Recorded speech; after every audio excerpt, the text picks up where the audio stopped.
आप टाइम बताओ मैम। मैं क्यों बताऊं टाइम? जिसने पढ़ाना है वो बताएगा टाइम। वो तो टाइम आपको दे चुके हैं ना, मैं उस दिन उसमें आगे किसी क्यों ने नहीं नहीं किया? दिया हमें टाइम। एप्लीकेशन लेके मैं आया था, मैडम नहीं आई थी, एप्लीकेशन लेके मैं आया था।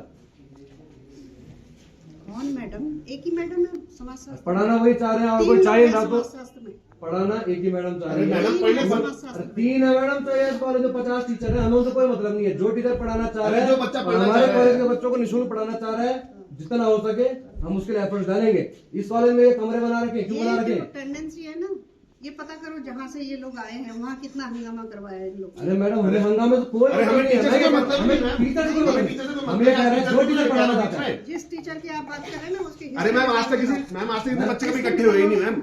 जिस कॉलेज में नहीं हम किसी टीचर की बात कर ही नहीं रहे, हमें टीचर से कोई मतलब ही नहीं है। स्टूडेंट एक वीडियो मेरे संज्ञान में आई है। इस समय मैं अपने एक रिफ्रेशर कोर्स में हूँ और कुछ स्टूडेंट ने मुझे एक वीडियो शेयर की है और वीडियो देखकर मन तब से बहुत क्षुब्ध है। क्षुब्ध इसलिए है कि आज मैं आप सभी से पूछना चाहती हूँ और मेरा आज एक सवाल, क्या पढ़ाना गुनाह है?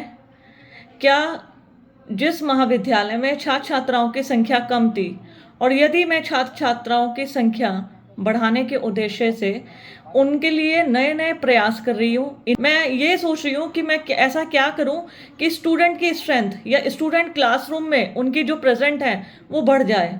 और शायद पिछले कई महीनों से मेरा यह प्रयास काफ़ी सफल होता नज़र भी आ रहा है।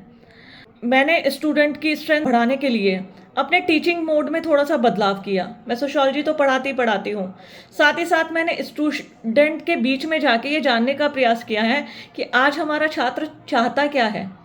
देखिए, छात्र चाहता है कि हमें ऐसी गाइडेंस मिले कि जो उन्हें करियर के लिए बहुत इम्पॉर्टेंट हो। तो मैं वही कोशिश कर रही हूँ कि मैंने सोचा कि मैं अपनी सोशियोलॉजी के साथ साथ बच्चों को कंपटीशन की तैयारी कराऊँ, साथ ही साथ जो उनके एक्स्ट्रा पेपर हैं जिनमें उनको मदद नहीं मिल पा रही है, जैसे को करिकुलर है कम्युनिकेशन स्किल, तो मैंने प्रयास करके उनको ये भी बढ़ाया। मैंने आज तक किसी से कुछ नहीं बोला कि मेरे साथ महाविद्यालय में क्या हो रहा है क्या नहीं हो रहा है, लेकिन आज इस वीडियो ने मुझे बोलने को मजबूर कर दिया है। मजबूर इसलिए कर दिया है कि मेरी प्राचार्य मैम द्वारा बोला गया है कि मेरा इतिहास देखिए पिछले महाविद्यालय का।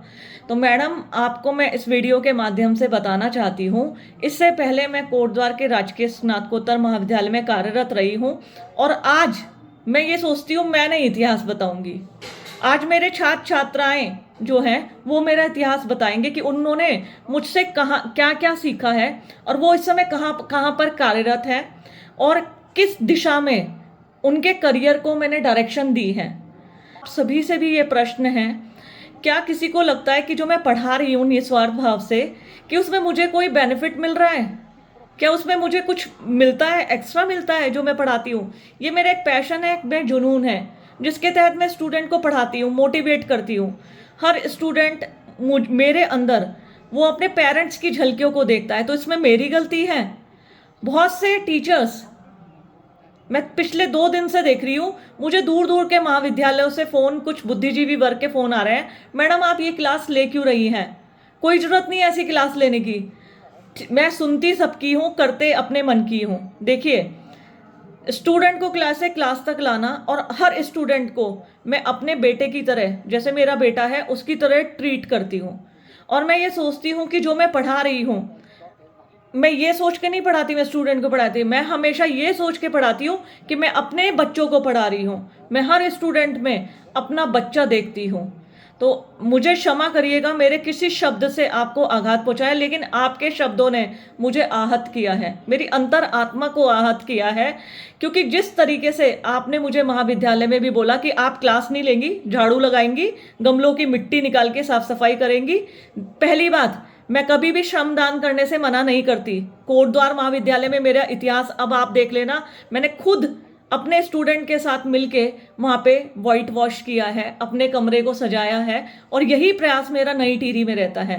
तो आप ये मत सोचना मैं श्रमदान करने से बचती हूँ, लेकिन हाँ, यदि मैं क्लास लेने जा रही हूँ उस समय आप आकर जानबूझकर मुझे परेशान करने के उद्देश्य से ये कहेंगी कि क्लास नहीं लेनी है और इस तरह की क्लास आप कॉलेज में नहीं लेंगी, तो मैं आप सभी से ये प्रश्न पूछती हूँ, क्या कंपटीशन की क्लास लेना गुनाह है?